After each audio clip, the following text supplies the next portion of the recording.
There will be time for you to read the instructions and questions, and you will have a chance to check your work.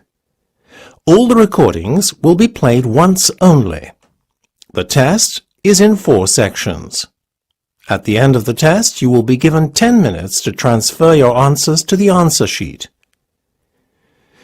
Now turn to Section 1. Section 1. You will hear a conversation between a police officer and a crime victim. First, you have some time to look at questions 1 to 3.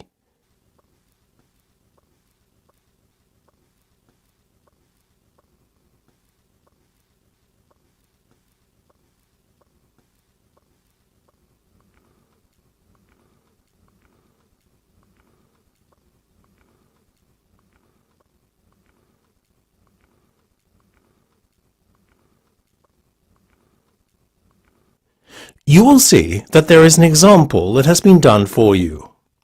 On this occasion only, the conversation relating to this will be played first. Good afternoon, Sussex Constabulary, PC Browning speaking. Good afternoon. I would like to report a theft. Right, madam. First I need to get your details before we can proceed. Fine. Go ahead. The crime is theft. So, you write THEFT in the space provided. You should answer the questions as you listen, because you will not hear the recording a second time. Listen carefully and answer questions 1 to 3. Good afternoon, Sussex Constabulary, PC Browning speaking. Good afternoon. I would like to report a theft. Right, madam. First I need to get your details before we can proceed. Fine. Go ahead. Could you give me your first name and surname, please?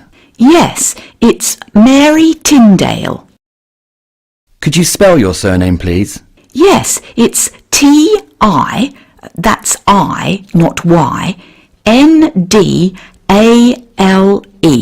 Sorry, I didn't quite catch that. Was that an N or an M you said? I know, the line's not good. I said N, not M. OK. And your home address and postcode? 4 Larch Avenue, Park Road, Swindon. Sorry, you said 4 Larch Avenue, as in L-A-R-C-H? Yes, and the postcode is FN1 SW19. Before listening to the rest of the conversation, you have some time to look at questions 4 to 10.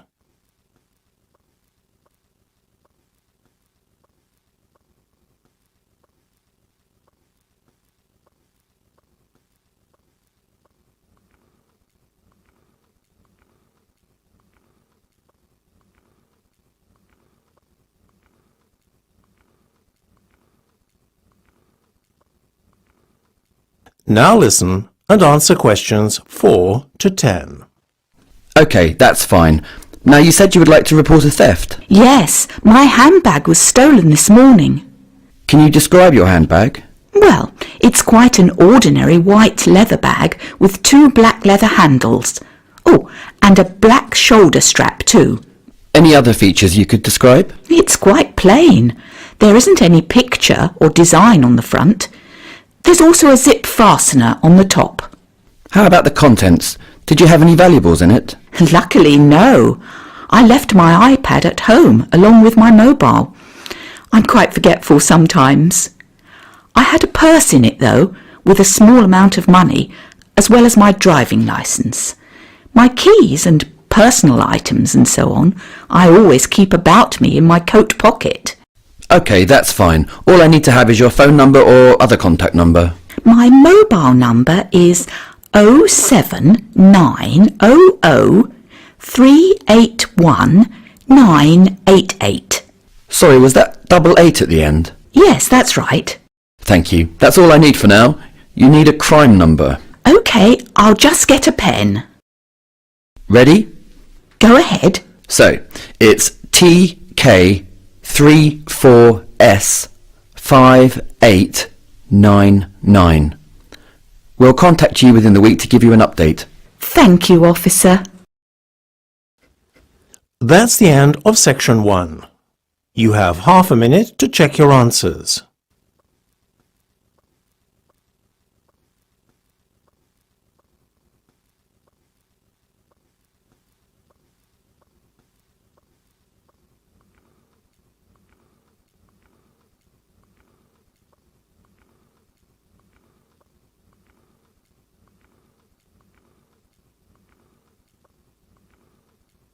Now turn to Section 2. Section 2. You will hear a scientist giving a laboratory induction to a group of new employees. First, you will have time to look at questions 11 to 15.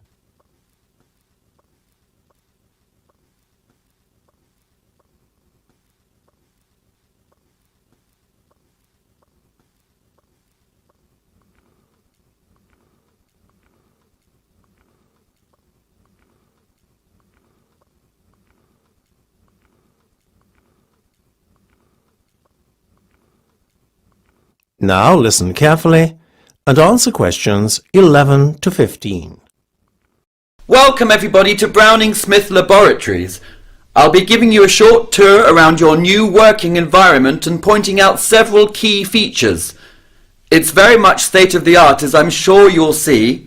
Please now look at the plan of the laboratory building I gave you earlier. At the moment, we're standing in the large storage room. It's right there, positioned at the top on your plans and roughly in the middle. We've just come through the entrance door indicated, and that's now behind us.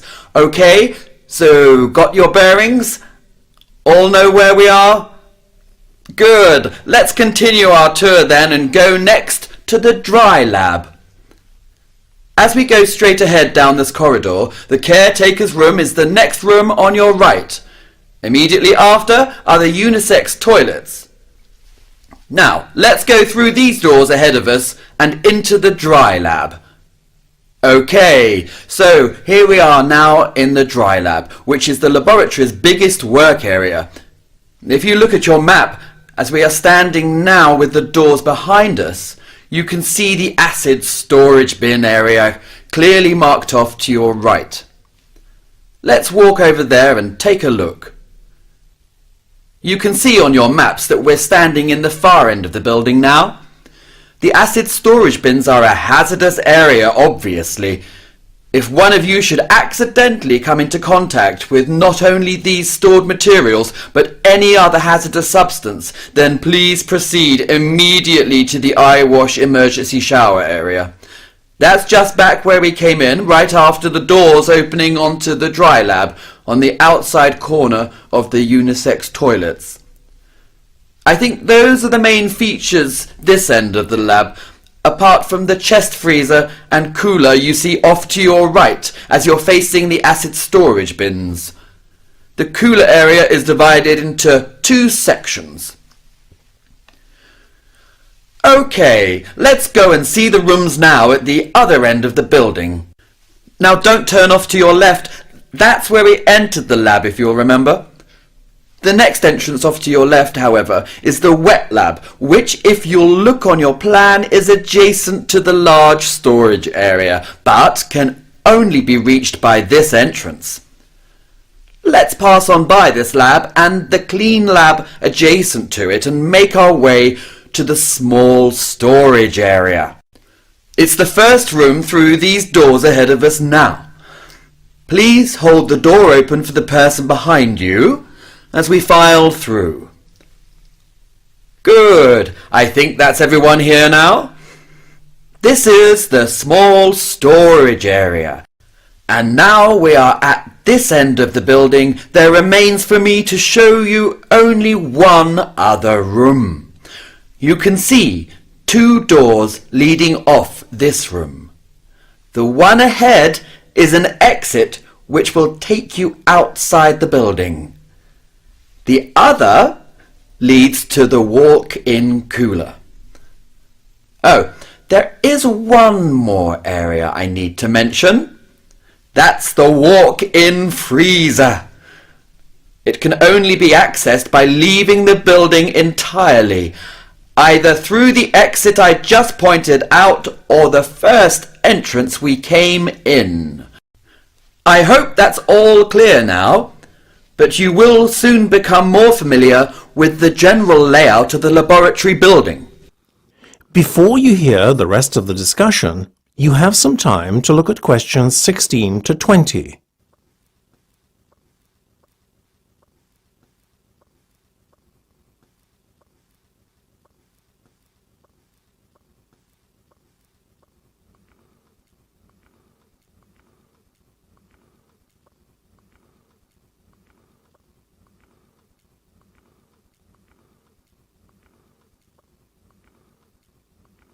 Now listen and answer questions 16 to 20.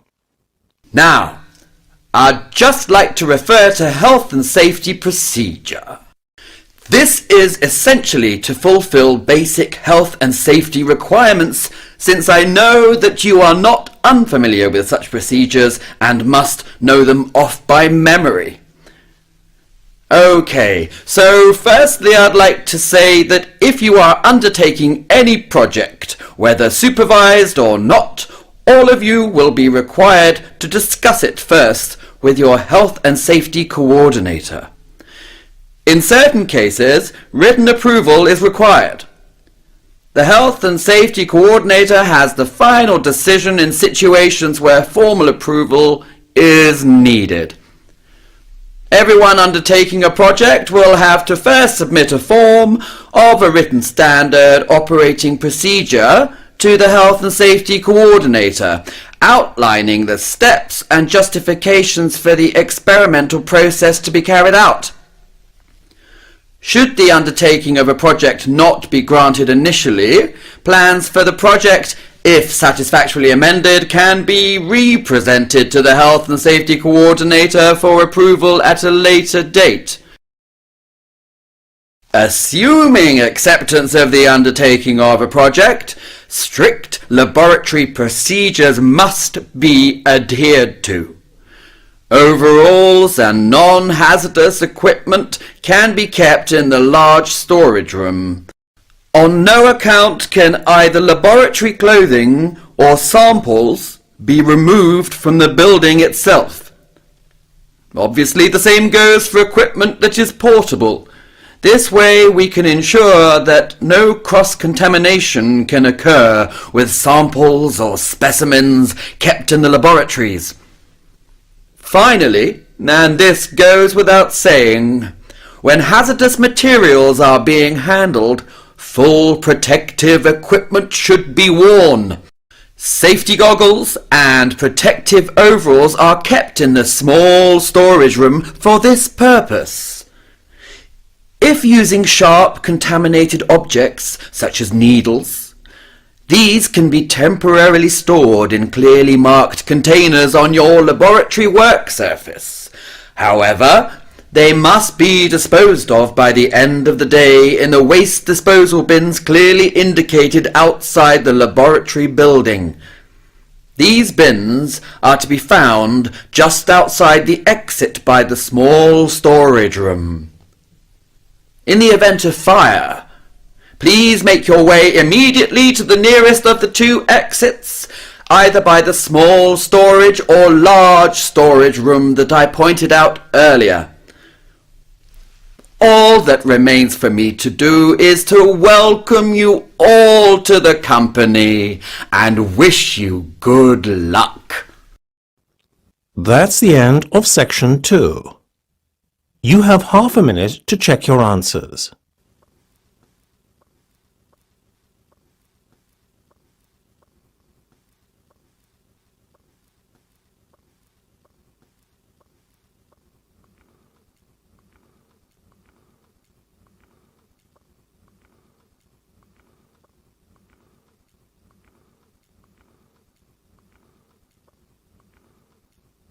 Now turn to section 3. Section 3. You will hear a discussion between two students of criminology and their lecturer.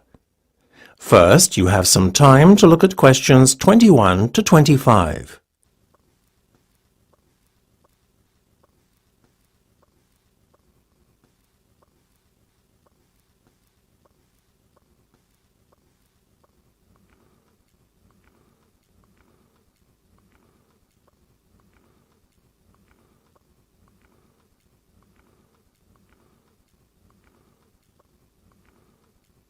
Now listen carefully and answer questions 21 to 25.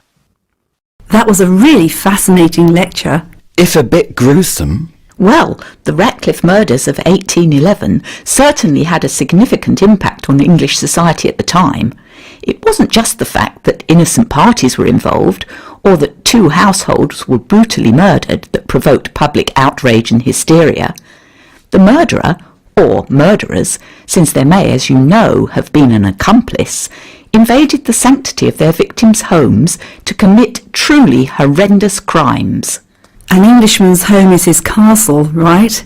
So I guess no one felt truly safe in the comfort of their own home after that. Exactly. That's also why burglaries too have such a profound effect on their victims. It's often not the loss of valuables or possessions or even the inconvenience that upsets a victim most, but the fact that their conviction of being safe in their own home has been severely compromised. But public hysteria broke out too, didn't it? Because there was a feeling that public safety was under threat. It was felt that the localised police forces at the time were inadequate. Very true. The police force at the time had limited power. They could enforce the rulings of a local magistrate for the county, but they had one huge disadvantage. There was no communication between county police forces, was there? Yes, details of crimes committed within a county were not shared. Obviously, when a criminal crossed county borders, they could often successfully evade capture. Today, that seems so absurd. Nowadays, with information instantly accessible to all police forces nationally and worldwide on police computer systems, yes, it does. But don't forget that it was only with the formation of London's Metropolitan Police Force in 1829 by Sir Robert Peel that criminal records could begin to be consolidated on a national basis. Even then, some areas outside and even within the Metropolitan Police District remained beyond the jurisdiction of the Metropolitan Police Force. Were the Ratcliffe murders a bit of a wake-up call then to the crime-fighting forces of the time? More than that, they acted as a catalyst in the formation of the Metropolitan Police. The public too played no small part in bringing about the much-needed shake-up in the policing systems of the era. So the Metropolitan Force was founded over half a century before the infamous Jack the Ripper murders. Yes, however, in spite of the force's best efforts, the Ripper remained at large. Many suspects were put forward, though, ranging from children's author Lewis Carroll through to artist Walter Sickert. Despite the notable failure to deliver justice on this occasion, the Metropolitan Police Force could not be blamed for any inadequacies in police procedure. In fact, the creation of the Metropolitan Police Force was a turning point in English law-keeping. Before you hear the rest of the discussion, you have some time to look at questions 26 to 30.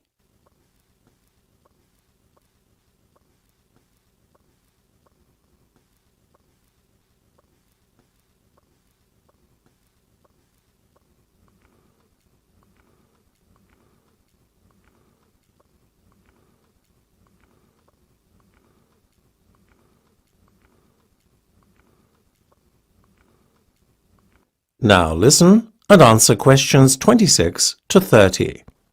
So once the public got what they wanted, an organised police force, were they happy? One would imagine that that would have been the case. However, the public in fact showed a resentment towards the new law enforcers. Really? Yes, so much so that the public gave them derogatory names like peelers and bobbies, nicknames derived from the name of the Metropolitan Force's founder, Sir Robert Peel. I guess not many people would have wanted to work for the Metropolitan Police then. Well, at least it was full-time paid work. In fact, policing only first became a permanent full-time profession with the advent of Henry Fielding. He formed a force armed with pistols, known as the Bow Street Runners, in 1749, answerable to and paid by a magistrate's office. Prior to that, policing had relied on unpaid night watchmen and constables working for a particular parish. Male householders were chosen for the jobs of watchman or constable, working by rotation or appointment. Armed with no more than a cane, the watchmen were a poor match for the criminals of the day, as were the constables, who were similarly ill-equipped.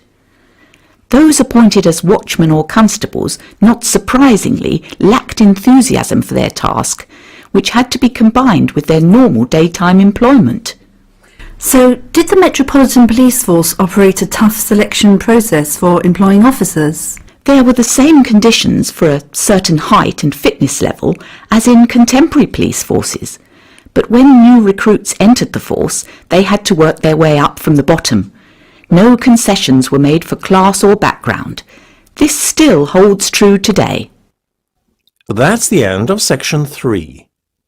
You have half a minute to check your answers.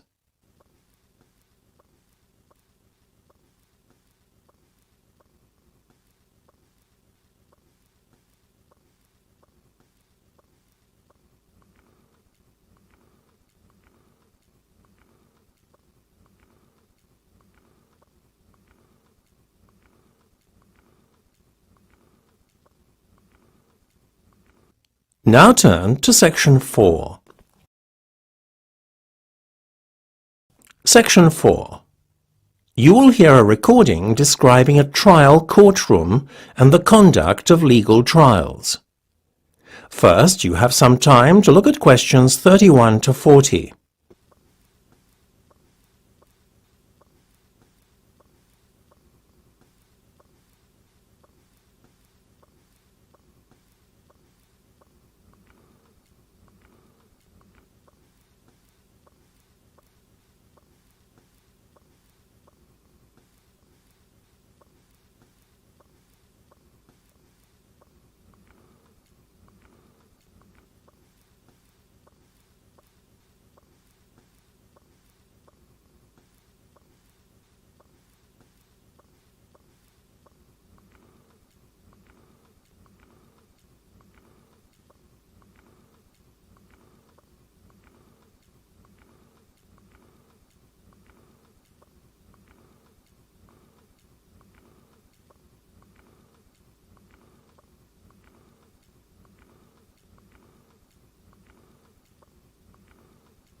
Now listen carefully and answer questions 31 to 40. Although variations occur in courtroom layouts, this is a description of a standard UK trial courtroom. In a trial courtroom, the judge is invariably seated behind an elevated desk or bench. Adjacent to the bench are the witness stand and a section that is slightly larger to accommodate the court reporter. Behind the court reporter, the bailiff stands against the wall of the courtroom throughout the proceedings. His job is to ensure the court procedure is observed and order is maintained. Directly in front of the judge's bench, located in the central courtroom area known as the well, is a table where the court clerk sits and records court proceedings. Only the bailiff is authorized to cross the well during a court session, to transfer documents between the lawyers and the judge.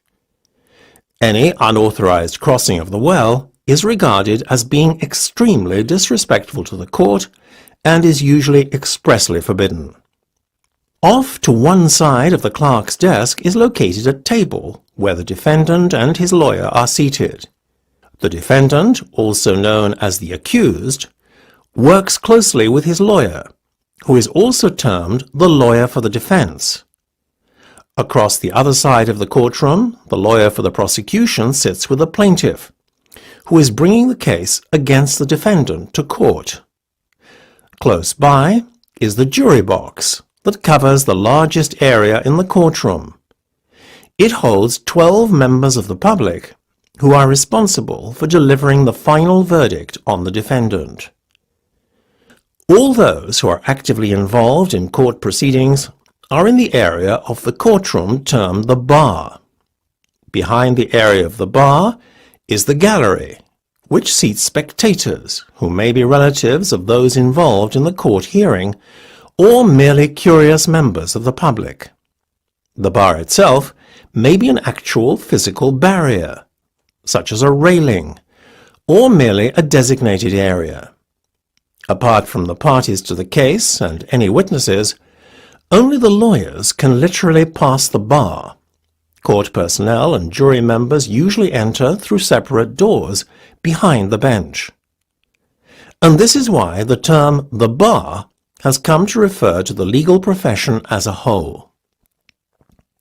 So that is the court setup. Now on to how the verdict is arrived at and sentence proclaimed by the judge. When all evidence has been given and challenged by both the lawyer for the prosecution and the lawyer for the defense, then the process of reaching a verdict can begin. Prior to the judge's summing up the case, it is normal court procedure for the judge to meet with both lawyers first. In the meeting, what the judge will say is determined by mutual consent between the lawyers and the judge. It is then up to the judge to decide if the summing up will be split into two parts. If this course of action is taken, the summing up will be divided into a legal part and a summary of the facts of the case. The legal part is basically a clarification of what the charge is and what has to be proven, in addition to any special directives for the case, such as the need to respect confidentiality. The summary is given to ensure that all members of the jury are reminded of the essential facts of the case. It is an impartial summary of all the evidence heard during the trial by the jury.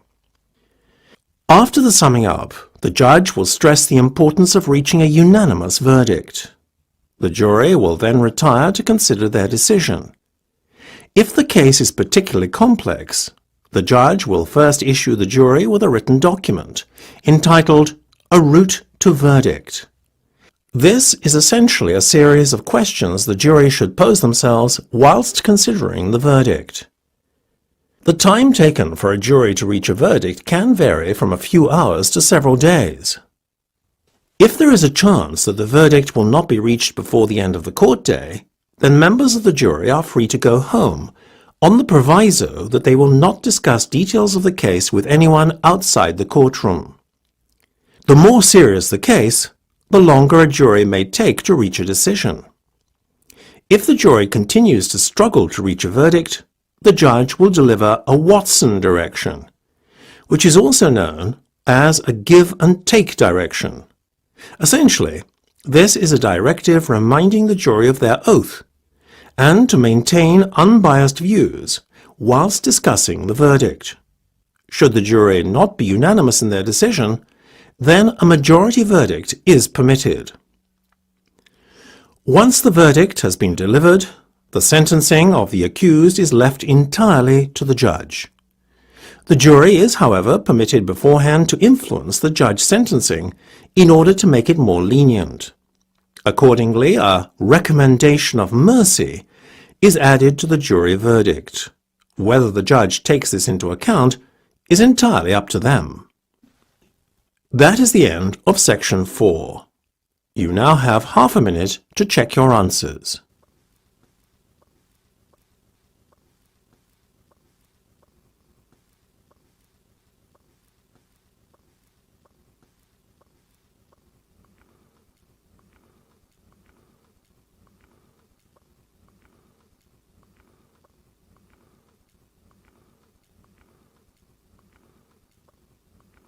That is the end of the listening test.